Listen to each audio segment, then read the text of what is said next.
Hey guys, this is Comic Uno and Comic Frontline, and I'm doing a TV review for the return of Revenge. And I hope to review Revenge mostly every week for Comic Frontline, so it should be a thing. I started doing that with DarkAvengerINC, but then hiatuses, us moving, it got us in the way of reviewing Revenge. So let's start this all going. So yeah, it's been like a month, more than a month, break for Revenge, which is really sad to see because we just had a break. Pretty much our mid-season break for 3 weeks. Then the Olympics ruined everything with Revenge. The schedule's been off with the show.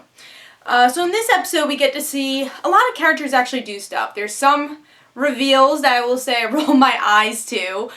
So let's talk about character by character. Patrick and Victoria meet up with someone from their past, which is the person who raped Victoria and Patrick's father.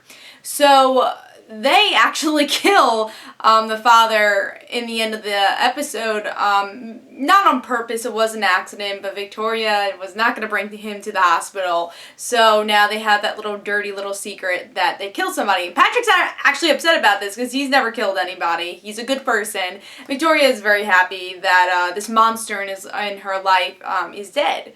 So that happened with their story. Charlotte, she had this 19-year-old birthday party.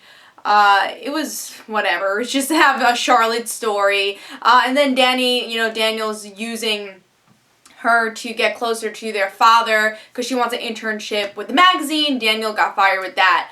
Now Emily, she's having blackouts, so she doesn't know what she's doing. She doesn't know why she's getting these blackouts. And we actually find out it might have to do with her mother because her mother was going crazy the last time we saw her. And I think that's how it started, was she was getting blackouts. And she's actually going against her friends because of it. She hulked out, as Nolan would say, at him, and then Aiden planting the sword, making their sensei's daughter, who Aiden killed, or Aiden killed the father, their sensei, she kidnapped Aiden because Emily planted the sword. So she doesn't die in the end. I don't know. She kind of just leaves because Emily was going to kill her, but Aiden's like, no, don't kill her. So I guess that just open-ended to that character. Will she come back, or will she be like, alright, thanks for not killing me, I'm gone. So that was a little loose-ended. I thought they could have ended that a little bit better. And then we have Jack and the old Grayson, Conrad's first wife. Now, they're talking it up. Conrad's wife is just as manipulative as all the other people in the Hamptons, and she actually gets the Grayson Manor because of legal stuff. She's able to get the Grayson Manor, and Conrad and Victoria are both not living there, and I guess Daniel and Charlotte wouldn't be living there either, so they'll have to find a house. And the big reveal in the end is that the first wife of Conrad is actually Jack's mother. That's the part where it kind of rolled my eyes. I think that should have been a shocker, but a lot of things that are shockers in this season are very soap opera trope. And that was a big soap opera trope. It's like, wait, I'm not your enemy, I'm your mother.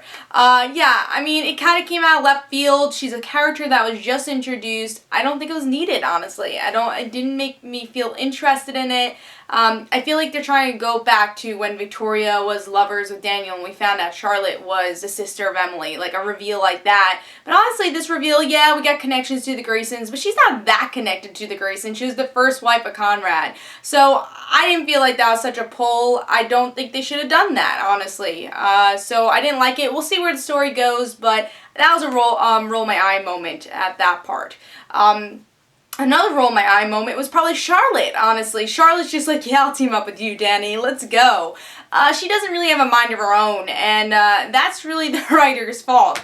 She has some cool story to her. Every season's getting less and less with her because there's opportunities where she could have a cool being her own character moment. I would say even when she was with Jack's brother, I thought there was a moment where she was her own character, going against her family. There's still the opportunity if Charlotte ever learns that Emily's her sister, which I'm like, just do this already. It's like, it really is dragging out. It's dragging out that Charlotte, we get it, Charlotte's the sister. Why don't you just tell her already? It'll make her story and probably your story even better. Another roll of my eye moment. The blackouts. Another just soap opera trope where I feel like I've seen this before, and I don't think it really helps the story that Emily's getting these blackouts. I do like that it's connected to the mother. Maybe, I don't think the mother died, so I think at least maybe we'll see the mother again. That could be cool. That could obviously show a lot of problems if she comes to the Hamptons, because Victoria already said, like, who's your family? If they find out that's the mother, there can be some craziness. So, yeah, I do like the whole family aspect of that portion, but I think the amnesia, which was the total soap opera trope, which I thought was going to go wrong, went actually really well. So it could be that. It could go really well and have some interesting story. But as you can see, I think this episode is more of a eye-rolling moment. It was okay. There was no shocks, I think the best part probably had to be Victoria actually getting some justice with the person who raped her. I think that was the best part. And I'm not even a big Victoria fan. So it's kind of hard to see that there wasn't a really great Emily moment here. But at least she was kind of kick-ass at one scene, which we haven't seen in a while. So overall, I'm going to give this 2.5, honestly. I just didn't love it. It's close to a 3, but I gotta give it a 2.5, especially since we waited so long and we got this episode. I hope it does get a little better as the season goes on. I was really disappointed with this one. But please tell me in the comments below what you thought, and tell me if you want me to continue reviewing Revenge for Comic Frontline, and I will see you guys later. It's Comic Uno and Comic Frontline, and guys, don't forget to follow me on Twitter for Comic Uno and their end situations, and don't forget to like my Facebook page, and I'll see you guys later.